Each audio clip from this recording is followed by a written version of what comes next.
ఓం విఘ్నేశ్వరాయ నమః. ఓం నమః శివాయ. ఓం నమో నారాయణాయ. కార్తీక పురాణము 6వ అధ్యాయము 6వ రోజు పారాయణము దీపదాన విధి మహాత్మ్యము.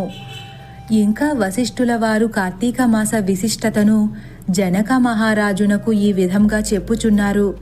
ఓ జనక మహారాజా, ఏ మానవుడైతే కార్తీక మాసములో పరమేశ్వరుని శ్రీ మహావిష్ణువుని పంచామృతంతో స్నానం చేయించి కస్తూరి కలిపిన సుగంధ జలంతో అభిషేకం చేసి హృదయపూర్వక భక్తితో పూజించునో అట్టి వానికి అశ్వమేధ యాగం చేసినంత పుణ్యం లభించును.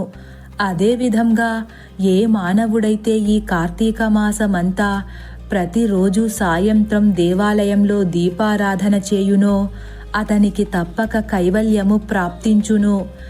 ఇంకా ఈ మాసంలో చేసే దీపదానము కూడా ఎంతో పుణ్యాన్ని ప్రసాదిస్తుంది. ఈ దీపదానము ఏ విధంగా చేయవలెనంటే పైడి ప్రత్తిని తానే స్వయంగా తీసి శుభ్రపరచుకోవాలి. ఆ తరువాత వత్తులు చేసుకోవాలి. వరి పిండితో కానీ గోధుమ పిండితో గాని ప్రమిదలు చేసి ఆ వత్తులు వేసి ఆవు నెయ్యి వేసి దీపమును వెలిగించవలెను. ఆ ప్రమిదను బ్రాహ్మణునకు దానము ఇవ్వవలెను. దానితో పాటు శక్తి కొలది దక్షిణ కూడా ఇవ్వవలెను.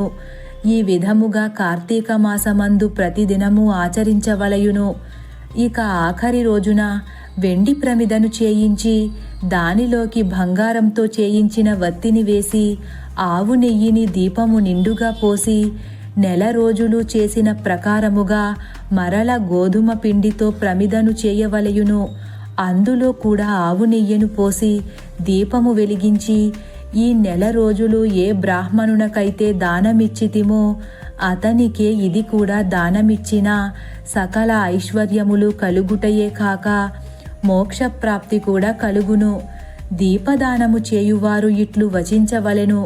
సర్వజ్ఞానప్రదం దివ్యం సర్వసంపత్సుఖావహం దీపదానం ప్రదాస్యామి శాంతిరస్తు సదా మమ. ఈ స్తోత్రాన్ని పఠిస్తూ దీపదానము చేయవలయును. ఈ స్తోత్ర అర్థమేమనగా అన్ని విధముల జ్ఞానం కలుగజేయునదియు సకల సంపదలను ఇచ్చునదియునగు ఈ దీపదానము చేయుచున్నాను. దీని ద్వారా నాకు శాంతి కలుగుగాక అని అర్థము. ఈ విధంగా దీపదానం చేసిన తర్వాత బ్రాహ్మణ సమారాధన కూడా చేయవలయును. శక్తి లేని ఎడల కనీసము 10 మంది బ్రాహ్మణులకు అయినను భోజనమిడి దక్షిణ తాంబూలములను కూడా ఇవ్వవలెను.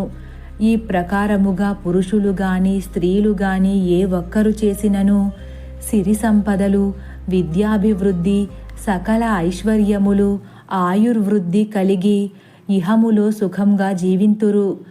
దీనికి గల ఇతిహాసం కూడా ఒకటి కలదు. దానిని కూడా వివరించెదను, శ్రద్ధగా ఆలకింపుమని వశిష్ఠుడు జనకునితో ఇట్లు చెప్పసాగెను. లుబ్ధి వితంతువు స్వర్గమునకేగుట. రాజా జనక, పూర్వము ద్రవిడ దేశమునందు గల ఒక గ్రామమున ఒక స్త్రీ ఉండెడిది. ఆమె దురదృష్టవశాత్తు వివాహము జరిగిన కొద్ది కాలమునకే భర్త చనిపోయెను. ఆమెకు సంతానము కూడా కలుగలేదు. చివరకు బంధువులు కూడా లేరు. అందుచే ఆమె ఇతరుల ఇంట్లో దాసి పని చేయుచు వారు పెట్టినదే తినుచు కాలాన్ని గడుపుచుండెడిది. ఆమెకు దురాశ ఎక్కువ. ఒకవేళ ఎవరైనా వారి సంతోషము కొలది ఏదైనా ఆమెకు బహుకరించినా ఆ వస్తువులను కూడా ఇతరులకు ఎక్కువ ధరలకు అమ్ముకొనుచు ఆ విధముగా పోగు చేసిన ధనమును ఇతరులకు వడ్డీలకు ఇచ్చి మరింత డబ్బును కూడపెట్టుచుండెను. దొంగలు దొంగిలించి తీసుకువచ్చిన పరుల సొమ్మును కూడా తక్కువ ధరకు కొని దానిని ఇతరులకు ఎక్కువ ధరకు అమ్ముచుండెను. ఈ విధముగా కూడబెట్టిన ధనమంతా వడ్డీలకిస్తూ శ్రీమంతుల ఇండ్లలో దాసీ పనులు చేస్తూ తన మాటలతో వారిని మంచి చేసుకుని జీవించుచుండెను. ఎంత సంపాదించినా ప్రయోజనమేమి? ఎంత ధనం కూడబెట్టినా ఆమె మనసులో భక్తి భావన కించిత్తు కూడా ఉండేడిది కాదు. ఒక్క క్షణం కూడా దేవుని మనసులో ధ్యానించుట తెలియని దౌర్భాగ్యురాలు. తాను అట్లున్నదే కాక పైగా దేవుడిని భక్తితో పూజించేవారిని వ్రతాలు చేసేవారిని, తీర్థయాత్రలు చేసేవారిని అవహేళన చేసి మాట్లాడేది. చివరకు పిడికెడు బియ్యాన్ని కూడా బిచ్చగాడికి దానం చేయకుండా, తను కూడా అనుభవించకుండా ధనమును కూడబెట్టుచుండెను. అలా చాలా కాలం గడిచిపోయినది.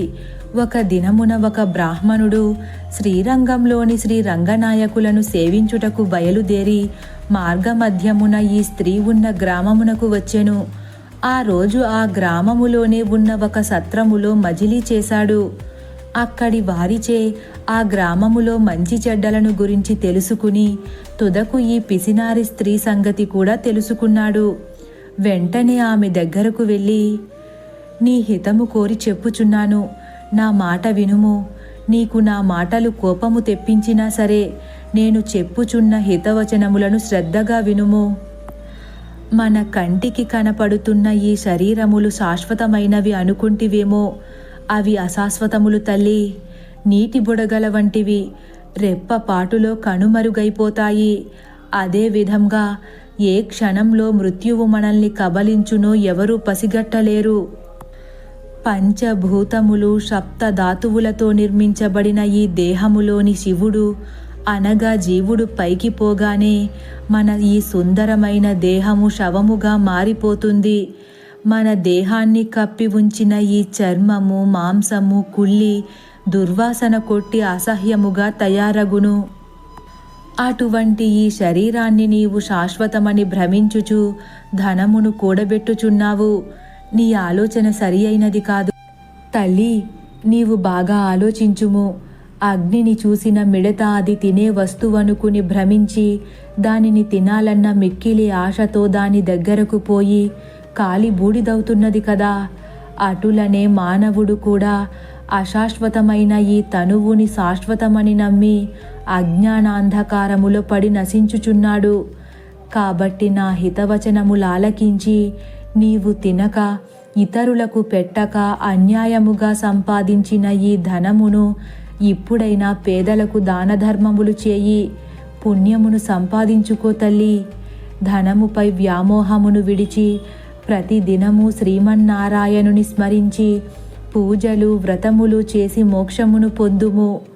నీ ఈ పాపమును పోగొట్టుకొనుటకు రాబోవు కార్తీక మాసమంతయు సూర్యోదయమునకు ముందే నదీ స్నానమాచరించి దానధర్మములు చేసి బ్రాహ్మణులకు భోజనము పెట్టినచో వచ్చే జన్మలో నీవు పుణ్యవతివై సకల సౌభాగ్యములను పొందగలవు అని హితమును ఉపదేశించగా ఆ విప్రుడి హితవచనములకు ఆ వితంతు మనసు మారినది. ఆనాటి నుండి దానధర్మములు చేయుచు కార్తీక మాస వ్రతమాచరించుటచే జన్మరాహిత్యమై మోక్షమును పొందెను.